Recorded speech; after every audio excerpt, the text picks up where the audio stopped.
ಕೊಡಗು ಜಿಲ್ಲಾ ಕಾರ್ಯಂತ ಪತ್ರಕರ್ತರ ಸಂಘದ ತಂಡ ಇವತ್ತು ಕಾಫಿ ಕುಯ್ಯೋದನ್ನು ಕಣ್ಣಾರೆ ನೋಡೋದ್ರ ಜೊತೆಗೆ ಆ ಸ್ವಾದನ ಆಸ್ವಾದಿಸಿದೆ.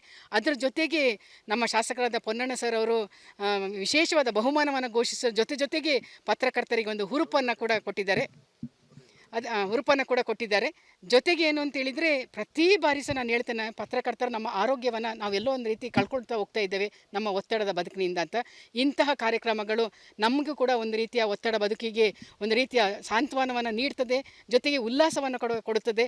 ಬೆಳಗ್ಗಿಂದ ಒಂದು ರೀತಿ ಕುಣಿದು ಕುಪ್ಪಳಿಸಿದ್ದೇವೆ ತೋಟದೊಳಗೆ. ಖುಷಿ ಕೊಟ್ಟಿದ್ದು ಯಾರಿಗೆ ಬಹುಮಾನ ಬರ್ತದೆ ಅಂತ ಹೇಳುವಂಥದ್ದು, ಆ ಖುಷಿಯನ್ನು ಇವತ್ತು ನಾವು ತಗೊಂಡು ಹೋಗ್ತಾ ಇದ್ದೇವೆ. ಈಗ ಕಾಫಿ ಕುಯ್ಯುವಂಥ ಸಮಯ, ಎಲ್ಲ ಬೆಳೆಗಾರರು ತಮ್ಮನ್ನು ಇದರಲ್ಲಿ ತೊಡಗಿಸ್ಕೊಂಡಿರ್ತಾರೆ. ಒಳ್ಳೆಯ ಸಂದೇಶವನ್ನು ಕಳಿಸುವಂಥ ಕಾರ್ಯಕ್ರಮವನ್ನು ಮಾಡಿದ್ದೀವಿ. ಕಾಫಿ ನಾಡು ಕೊಡಗು. ಇವತ್ತು ಎಲ್ಲ ಬೆಳೆಗಾರರಿಗೆ ಒಳ್ಳೆಯ ಬೆಳೆ ಆಗಲಿ, ಆರ್ಥಿಕವಾಗಿ ಸದೃಢರಾಗಲಿ ಅಂತ ಹಾರೈಸೋಣ. ಅದನ್ನು ಗುರುತಿಸಿ ಅದರ ಮೇಲೆ ಇತ್ತು ತಾವೆಲ್ಲ ಸೇರಿ ಒಂದು ಕಾರ್ಯಕ್ರಮ ಮಾಡಿರುವಂಥದ್ದು ಭಾಳ ಸ್ವಾಗತಾರ್ಹ. ನೀವು ಕಾಫಿ ಕುಯ್ದಿದ್ದೀರಾ ಸರ್ ಇದುವರೆಗೆ? ಮತ್ತು ಕಾಫಿ ಕೂಡ ಚೆನ್ನಾಗಿದೆ ಈ ತೋಟದಲ್ಲಿ. ಎಲ್ಲಲ್ಲೂ ಇದೇ ಥರ ಇದೆಯಾ ಗೊತ್ತಿಲ್ಲ ನನಗೆ. ಮತ್ತು ಕಾಫಿ ಬೆಳೆಗೆ ಇವತ್ತು ಇದು ಕೂಡ ಪ್ರೈಸ್ ಕೂಡ ಭಾಳ ಒಳ್ಳೆಯ ಉತ್ತಮವಾದಂಥ ರೇಟ್ ಇದೆ. ಆ ಕಡೆ ನಮ್ಮ ಬ್ರೆಜಿಲ್ ಕಡೆ ಎಲ್ಲ ಇನ್ನೂ 2-3 ವರ್ಷ ತೊಗೊಳ್ತದೆ ಮತ್ತೆ ಚೇತರಿಸ್ಕೊಳ್ಳಿಕ್ಕೆ ಅಂತ ಹೇಳುವಂಥದ್ದಿದೆ. ಬಹುಶಃ ಇನ್ನೂ ಜಾಸ್ತಿ ತೊಗೋಬೋದು ಅಂತ. ಅದರಿಂದ ಕಾಫಿ ಬೆಳೆಗಾರರಿಗೆ ಮುಂದಕ್ಕೂ ಕೂಡ ಒಳ್ಳೆಯ ಸಮಯ ಇದೆ ಅಂತ ನನ್ನ ಅನಿಸಿಕೆ. ಕಾಫಿ ಕುಯ್ಯೋ ಸ್ಪರ್ಧೆ ಒಳ್ಳೆಯದು. ಅದರಿಂದ ತಮಗೆಲ್ಲರೂ ಕೂಡ ಶುಭಾಶಯಗಳು. ಒಳ್ಳೆಯದಾಗಲಿ. ಕಾಫಿ ಗಿಡ ನೋಡಿಕೊಂಡು ಸ್ಪರ್ಧೆಯಲ್ಲಿ ಭಾಗವಹಿಸಿ. ಈ ದಿವಸ ಮಾಧ್ಯಮದ ಮಿತ್ರರೆಲ್ಲ ಬಂದು ನಮ್ಮ ತೋಟದಲ್ಲಿ ಕಾಫಿ ಕುಯ್ಯೋ ಸ್ಪರ್ಧೆಯನ್ನು ಏರ್ಪಡಿಸಿದರು. ಅದೇ ರೀತಿ ಎಲ್ಲರೂ ತುಂಬ ಮೃದುವಿಂದ ಸ್ಪರ್ಧೆಯಲ್ಲಿ ಭಾಗವಹಿಸಿ ಇದು ಒಂದೊಂದು ಸ್ಥಾನವನ್ನು ಪಡ್ಕೊಂಡಿರ್ತಾರೆ ಅವರು. ಯಾಕಂದರೆ ಮೊದಲನೇ ಸ್ಥಾನ, ಎರಡನೇ ಸ್ಥಾನ ಇಬ್ಬರಿಗೆ ಬಂದಿದೆ, 3ನೇ ಸ್ಥಾನ ಅದು ಆ ಥರ ಕುಯ್ದಿದ್ದಾರೆ. ತುಂಬ ಸಂತೋಷವಾಯಿತು. ಇನ್ನು ಮುಂದಕ್ಕೂ ಇದೇ ಥರ ರೈತರ ಜೊತೆ ನೀವು ಸೇರಿಕೊಂಡು ಈ ಥರ ಕಾಂಪಿಟೇಷನ್ಗಳನ್ನ ಮಾಡ್ತಾಯಿರಿ ಅಂತ ಹೇಳ್ತಾ ನಾನು. ಕೊಡಗು ಜಿಲ್ಲಾ ಕಾರ್ಯಂತ ಪತ್ರಕರ್ತರ ಸಂಘದ ತಂಡ ಇವತ್ತು ಕಾಫಿ ಕುಯ್ಯೋದನ್ನು ಕಣ್ಣಾರೆ ನೋಡೋದ್ರ ಜೊತೆಗೆ ಆ ಸ್ವಾದನ ಆಸ್ವಾದಿಸಿದೆ. ಅದರ ಜೊತೆಗೆ ನಮ್ಮ ಶಾಸಕರಾದ ಪೊನ್ನಣ್ಣ ಸರ್ ಅವರು ವಿಶೇಷವಾದ ಬಹುಮಾನವನ್ನು ಘೋಷಿಸೋ ಜೊತೆಗೆ ಪತ್ರಕರ್ತರಿಗೆ ಒಂದು ಹುರುಪನ್ನು ಕೂಡ ಕೊಟ್ಟಿದ್ದಾರೆ. ಜೊತೆಗೆ ಏನು ಅಂತ ಹೇಳಿದರೆ, ಪ್ರತಿ ಬಾರಿ ಸಹ ನಾನು ಹೇಳ್ತೇನೆ, ಪತ್ರಕರ್ತರು ನಮ್ಮ ಆರೋಗ್ಯವನ್ನು ನಾವೆಲ್ಲೋ ಒಂದು ರೀತಿ ಕಳ್ಕೊಳ್ತಾ ಹೋಗ್ತಾ ಇದ್ದೇವೆ ನಮ್ಮ ಒತ್ತಡದ ಬದುಕಿನಿಂದ ಅಂತ. ಇಂತಹ ಕಾರ್ಯಕ್ರಮಗಳು ನಮಗೂ ಕೂಡ ಒಂದು ರೀತಿಯ ಒತ್ತಡ ಬದುಕಿಗೆ ಒಂದು ರೀತಿಯ ಸಾಂತ್ವನವನ್ನು ನೀಡ್ತದೆ, ಜೊತೆಗೆ ಉಲ್ಲಾಸವನ್ನು ಕೊಡುತ್ತದೆ. ಬೆಳಗ್ಗಿಂದ ಒಂದು ರೀತಿ ಕುಣಿದು ಕುಪ್ಪಳಿಸಿದ್ದೇವೆ ತೋಟದೊಳಗೆ. ಖುಷಿ ಕೊಟ್ಟಿದ್ದು ಯಾರಿಗೆ ಬಹುಮಾನ ಬರ್ತದೆ ಅಂತ ಹೇಳುವಂಥದ್ದು, ಆ ಖುಷಿಯನ್ನು ಇವತ್ತು ನಾವು ತಗೊಂಡು ಹೋಗ್ತಾ ಇದ್ದೇವೆ. ಈಗ ಕಾಫಿ ಕುಯ್ಯುವಂಥ ಸಮಯ, ಎಲ್ಲ ಬೆಳೆಗಾರರು ತಮ್ಮನ್ನು ಇದರಲ್ಲಿ ತೊಡಗಿಸ್ಕೊಂಡಿರ್ತಾರೆ. ಒಳ್ಳೆಯ ಸಂದೇಶವನ್ನು ಕಳಿಸುವಂಥ ಕಾರ್ಯಕ್ರಮವನ್ನು ಮಾಡಿದ್ದೀವಿ. ಕಾಫಿ ನಾಡು ಕೊಡಗು. ಇವತ್ತು ಎಲ್ಲ ಬೆಳೆಗಾರರಿಗೆ ಒಳ್ಳೆಯ ಬೆಳೆ ಆಗಲಿ, ಆರ್ಥಿಕವಾಗಿ ಸದೃಢರಾಗಲಿ ಅಂತ ಹಾರೈಸೋಣ. ಅದನ್ನು ಗುರುತಿಸಿ ಅದರ ಮೇಲೆ ಇತ್ತು ತಾವೆಲ್ಲ ಸೇರಿ ಒಂದು ಕಾರ್ಯಕ್ರಮ ಮಾಡಿರುವಂಥದ್ದು ಭಾಳ ಸ್ವಾಗತಾರ್ಹ. ನೀವು ಕಾಫಿ ಕುಯ್ದಿದ್ದೀರಾ ಸರ್ ಇದುವರೆಗೆ? ಮತ್ತು ಕಾಫಿ ಕೂಡ ಚೆನ್ನಾಗಿದೆ ಈ ತೋಟದಲ್ಲಿ. ಎಲ್ಲಲ್ಲೂ ಇದೇ ಥರ ಇದೆಯಾ ಗೊತ್ತಿಲ್ಲ ನನಗೆ. ಮತ್ತು ಕಾಫಿ ಬೆಳೆಗೆ ಇವತ್ತು ಇದು ಕೂಡ ಪ್ರೈಸ್ ಕೂಡ ಭಾಳ ಒಳ್ಳೆಯ ಉತ್ತಮವಾದಂಥ ರೇಟ್ ಇದೆ. ಆ ಕಡೆ ನಮ್ಮ ಬ್ರೆಜಿಲ್ ಕಡೆ ಎಲ್ಲ ಇನ್ನೂ 2-3 ವರ್ಷ ತೊಗೊಳ್ತದೆ ಮತ್ತೆ ಚೇತರಿಸ್ಕೊಳ್ಳಿಕ್ಕೆ ಅಂತ ಹೇಳುವಂಥದ್ದಿದೆ. ಬಹುಶಃ ಇನ್ನೂ ಜಾಸ್ತಿ ತೊಗೋಬೋದು ಅಂತ. ಅದರಿಂದ ಕಾಫಿ ಬೆಳೆಗಾರರಿಗೆ ಮುಂದಕ್ಕೂ ಕೂಡ ಒಳ್ಳೆಯ ಸಮಯ ಇದೆ ಅಂತ ನನ್ನ ಅನಿಸಿಕೆ. ಕಾಫಿ ಕುಯ್ಯೋ ಸ್ಪರ್ಧೆ ಒಳ್ಳೆಯದು. ಅದರಿಂದ ತಮಗೆಲ್ಲರೂ ಕೂಡ ಶುಭಾಶಯಗಳು. ಒಳ್ಳೆಯದಾಗಲಿ. ಕಾಫಿ ಗಿಡ ನೋಡಿಕೊಂಡು ಸ್ಪರ್ಧೆಯಲ್ಲಿ ಭಾಗವಹಿಸಿ. ಈ ದಿವಸ ಮಾಧ್ಯಮದ ಮಿತ್ರರೆಲ್ಲ ಬಂದು ನಮ್ಮ ತೋಟದಲ್ಲಿ ಕಾಫಿ ಕುಯ್ಯೋ ಸ್ಪರ್ಧೆಯನ್ನು ಏರ್ಪಡಿಸಿದರು.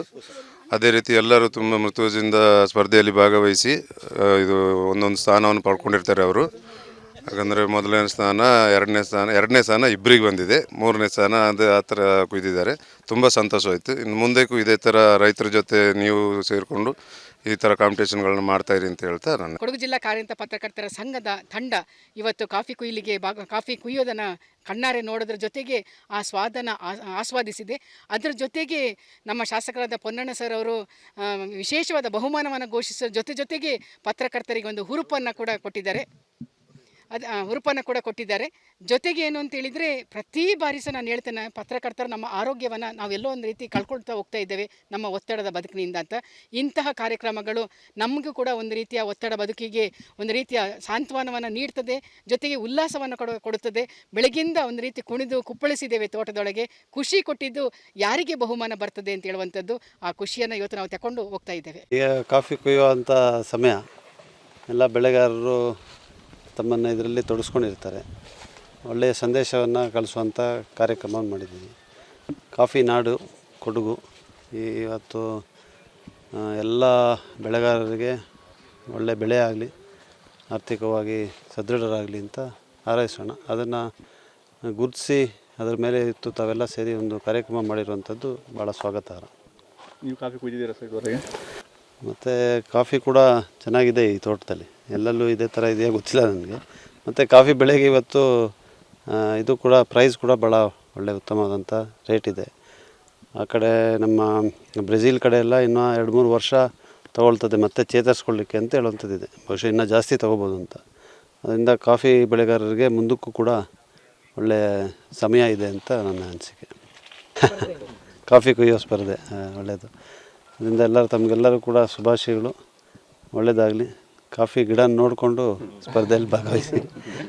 ಈ ದಿವಸ ಮಾಧ್ಯಮದ ಮಿತ್ರರೆಲ್ಲ ಬಂದು ನಮ್ಮ ತೋಟದಲ್ಲಿ ಕಾಫಿ ಕುಯ್ಯುವ ಸ್ಪರ್ಧೆಯನ್ನು ಏರ್ಪಡಿಸಿದರು. ಅದೇ ರೀತಿ ಎಲ್ಲರೂ ತುಂಬ ಮೃದುವಿಂದ ಸ್ಪರ್ಧೆಯಲ್ಲಿ ಭಾಗವಹಿಸಿ ಇದು ಒಂದೊಂದು ಸ್ಥಾನವನ್ನು ಪಡ್ಕೊಂಡಿರ್ತಾರೆ ಅವರು. ಯಾಕಂದರೆ ಮೊದಲನೇ ಸ್ಥಾನ, ಎರಡನೇ ಸ್ಥಾನ ಇಬ್ಬರಿಗೆ ಬಂದಿದೆ, 3ನೇ ಸ್ಥಾನ ಅದು ಆ ಥರ ಕುಯ್ದಿದ್ದಾರೆ. ತುಂಬ ಸಂತೋಷವಾಯಿತು. ಇನ್ನು ಮುಂದಕ್ಕೂ ಇದೇ ಥರ ರೈತರ ಜೊತೆ ನೀವು ಸೇರಿಕೊಂಡು ಈ ಥರ ಕಾಂಪಿಟೇಷನ್ಗಳನ್ನ ಮಾಡ್ತಾಯಿರಿ ಅಂತ ಹೇಳ್ತಾ ನಾನು. ಕೊಡಗು ಜಿಲ್ಲಾ ಕಾರ್ಯನಿರತ ಪತ್ರಕರ್ತರ ಸಂಘದ ತಂಡ ಇವತ್ತು ಕಾಫಿ ಕುಯ್ಲಿಗೆ ಕಾಫಿ ಕುಯ್ಯೋದನ್ನು ಕಣ್ಣಾರೆ ನೋಡೋದ್ರ ಜೊತೆಗೆ ಆ ಸ್ವಾದನ್ನು ಆಸ್ವಾದಿಸಿದೆ. ಅದರ ಜೊತೆಗೆ ನಮ್ಮ ಶಾಸಕರಾದ ಪೊನ್ನಣ್ಣ ಸರ್ ಅವರು ವಿಶೇಷವಾದ ಬಹುಮಾನವನ್ನು ಘೋಷಿಸೋ ಜೊತೆಗೆ ಪತ್ರಕರ್ತರಿಗೆ ಒಂದು ಹುರುಪನ್ನು ಕೂಡ ಕೊಟ್ಟಿದ್ದಾರೆ. ಜೊತೆಗೆ ಏನು ಅಂತ ಹೇಳಿದರೆ ಪ್ರತಿ ಬಾರಿ ಸಹ ನಾನು ಹೇಳ್ತೇನೆ, ಪತ್ರಕರ್ತರು ನಮ್ಮ ಆರೋಗ್ಯವನ್ನು ನಾವೆಲ್ಲೋ ಒಂದು ರೀತಿ ಕಳ್ಕೊಳ್ತಾ ಹೋಗ್ತಾ ಇದ್ದೇವೆ ನಮ್ಮ ಒತ್ತಡದ ಬದುಕಿನಿಂದ ಅಂತ. ಇಂತಹ ಕಾರ್ಯಕ್ರಮಗಳು ನಮಗೂ ಕೂಡ ಒಂದು ರೀತಿಯ ಒತ್ತಡ ಬದುಕಿಗೆ ಒಂದು ರೀತಿಯ ಸಾಂತ್ವನವನ್ನು ನೀಡ್ತದೆ, ಜೊತೆಗೆ ಉಲ್ಲಾಸವನ್ನು ಕೊಡುತ್ತದೆ. ಬೆಳಗಿಂದ ಒಂದು ರೀತಿ ಕುಣಿದು ಕುಪ್ಪಳಿಸಿದ್ದೇವೆ ತೋಟದೊಳಗೆ. ಖುಷಿ ಕೊಟ್ಟಿದ್ದು ಯಾರಿಗೆ ಬಹುಮಾನ ಬರ್ತದೆ ಅಂತ ಹೇಳುವಂಥದ್ದು, ಆ ಖುಷಿಯನ್ನು ಇವತ್ತು ನಾವು ತಗೊಂಡು ಹೋಗ್ತಾ ಇದ್ದೇವೆ. ಈಗ ಕಾಫಿ ಕುಯ್ಯುವಂಥ ಸಮಯ, ಎಲ್ಲ ಬೆಳೆಗಾರರು ತಮ್ಮನ್ನು ಇದರಲ್ಲಿ ತೊಡಗಿಸ್ಕೊಂಡಿರ್ತಾರೆ. ಒಳ್ಳೆಯ ಸಂದೇಶವನ್ನು ಕಳಿಸುವಂಥ ಕಾರ್ಯಕ್ರಮವನ್ನು ಮಾಡಿದ್ದೀವಿ. ಕಾಫಿ ನಾಡು ಕೊಡಗು. ಇವತ್ತು ಎಲ್ಲ ಬೆಳೆಗಾರರಿಗೆ ಒಳ್ಳೆಯ ಬೆಳೆ ಆಗಲಿ, ಆರ್ಥಿಕವಾಗಿ ಸದೃಢರಾಗಲಿ ಅಂತ ಹಾರೈಸೋಣ. ಅದನ್ನು ಗುರುತಿಸಿ ಅದರ ಮೇಲೆ ಇತ್ತು ತಾವೆಲ್ಲ ಸೇರಿ ಒಂದು ಕಾರ್ಯಕ್ರಮ ಮಾಡಿರುವಂಥದ್ದು ಭಾಳ ಸ್ವಾಗತಾರ್ಹ. ನೀವು ಕಾಫಿ ಕುಯ್ದಿದ್ದೀರಾ ಸರ್ ಇದುವರೆಗೆ? ಮತ್ತು ಕಾಫಿ ಕೂಡ ಚೆನ್ನಾಗಿದೆ ಈ ತೋಟದಲ್ಲಿ. ಎಲ್ಲೆಲ್ಲೂ ಇದೇ ಥರ ಇದೆಯಾ ಗೊತ್ತಿಲ್ಲ ನನಗೆ. ಮತ್ತು ಕಾಫಿ ಬೆಳೆಗೆ ಇವತ್ತು ಇದು ಕೂಡ ಪ್ರೈಸ್ ಕೂಡ ಭಾಳ ಒಳ್ಳೆಯ ಉತ್ತಮವಾದಂಥ ರೇಟ್ ಇದೆ. ಆ ಕಡೆ ನಮ್ಮ ಬ್ರೆಜಿಲ್ ಕಡೆ ಎಲ್ಲ ಇನ್ನೂ 2-3 ವರ್ಷ ತೊಗೊಳ್ತದೆ ಮತ್ತೆ ಚೇತರಿಸ್ಕೊಳ್ಳಿಕ್ಕೆ ಅಂತ ಹೇಳುವಂಥದ್ದಿದೆ. ಬಹುಶಃ ಇನ್ನೂ ಜಾಸ್ತಿ ತೊಗೋಬೋದು ಅಂತ. ಅದರಿಂದ ಕಾಫಿ ಬೆಳೆಗಾರರಿಗೆ ಮುಂದಕ್ಕೂ ಕೂಡ ಒಳ್ಳೆಯ ಸಮಯ ಇದೆ ಅಂತ ನನ್ನ ಅನಿಸಿಕೆ. ಕಾಫಿ ಕುಯ್ಯೋ ಸ್ಪರ್ಧೆ ಒಳ್ಳೆಯದು. ಅದರಿಂದ ಎಲ್ಲರೂ ತಮಗೆಲ್ಲರೂ ಕೂಡ ಶುಭಾಶಯಗಳು, ಒಳ್ಳೆಯದಾಗಲಿ. ಕಾಫಿ ಗಿಡ ನೋಡಿಕೊಂಡು ಸ್ಪರ್ಧೆಯಲ್ಲಿ ಭಾಗವಹಿಸಿ. ಈ ದಿವಸ ಮಾಧ್ಯಮದ ಮಿತ್ರರೆಲ್ಲ ಬಂದು ನಮ್ಮ ತೋಟದಲ್ಲಿ ಕಾಫಿ ಕುಯ್ಯುವ ಸ್ಪರ್ಧೆಯನ್ನು ಏರ್ಪಡಿಸಿದರು. ಅದೇ ರೀತಿ ಎಲ್ಲರೂ ತುಂಬ ಮೃದುವಿಂದ ಸ್ಪರ್ಧೆಯಲ್ಲಿ ಭಾಗವಹಿಸಿ ಇದು ಒಂದೊಂದು ಸ್ಥಾನವನ್ನು ಪಡ್ಕೊಂಡಿರ್ತಾರೆ ಅವರು. ಯಾಕಂದರೆ ಮೊದಲನೇ ಸ್ಥಾನ, ಎರಡನೇ ಸ್ಥಾನ ಇಬ್ಬರಿಗೆ ಬಂದಿದೆ, 3ನೇ ಸ್ಥಾನ ಅದು ಆ ಥರ ಕುಯ್ದಿದ್ದಾರೆ. ತುಂಬ ಸಂತೋಷವಾಯಿತು. ಇನ್ನು ಮುಂದಕ್ಕೂ ಇದೇ ಥರ ರೈತರ ಜೊತೆ ನೀವು ಸೇರಿಕೊಂಡು ಈ ಥರ ಕಾಂಪಿಟೇಷನ್ಗಳನ್ನ ಮಾಡ್ತಾಯಿರಿ ಅಂತ ಹೇಳ್ತಾ ನಾನು.